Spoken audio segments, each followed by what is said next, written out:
Hi, and welcome to my studio. So today I just thought I'd pop together a little video for you about painting in layers with watercolour.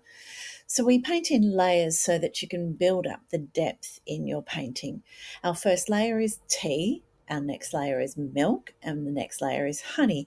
And if you think of the consistency of all of those liquids, tea is just, if you just dropped a tea bag in some water, then it's just coloured water. That's all it is.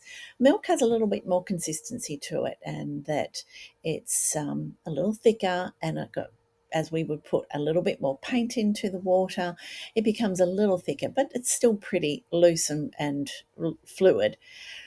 Then we move on to honey, which is much less water and more pigment. So it's probably more we pick it up in the palette rather than on a plate. So a lot more pigment with a little bit of water, just so that it flows nicely. And you use that layer just to define little pieces in your painting. So let me show you what I mean a little bit more.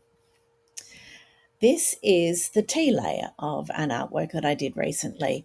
So as you can see, it's very light, very loose. So we use loose gestural marks just by putting down some colour in the places where we want to put the flowers in this case.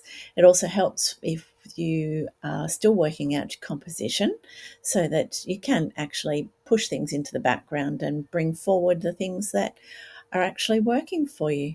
So this is the biggest layer that you will probably do in an artwork, with the amount of paper that you cover. So a lot of loose gestural marks in watery layers, and that's our tea layer. Our next layer is milk, so a little thicker.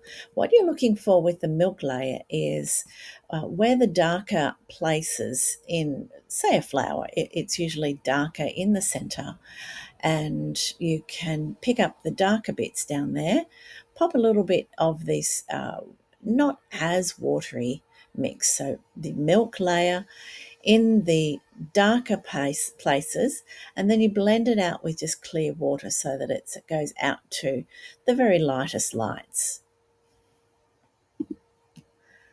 And then we have the honey layer, and really I use the honey layer to separate out petals where I need to, make fine details, find the edges of petals and leaves as well, and as well as the little details that might be in the centre. So the honey layer is the least amount of painting that you will do, but it usually gives the biggest effect. So it really does tie it all together and brings it in.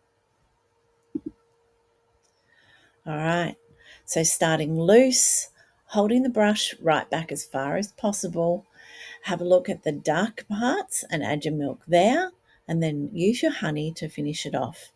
Always remember to try and dry between layers, or wait until the layer has dried so that it can give the full effect of adding more layers on top. And don't forget to breathe, because we have to sit back and enjoy the process.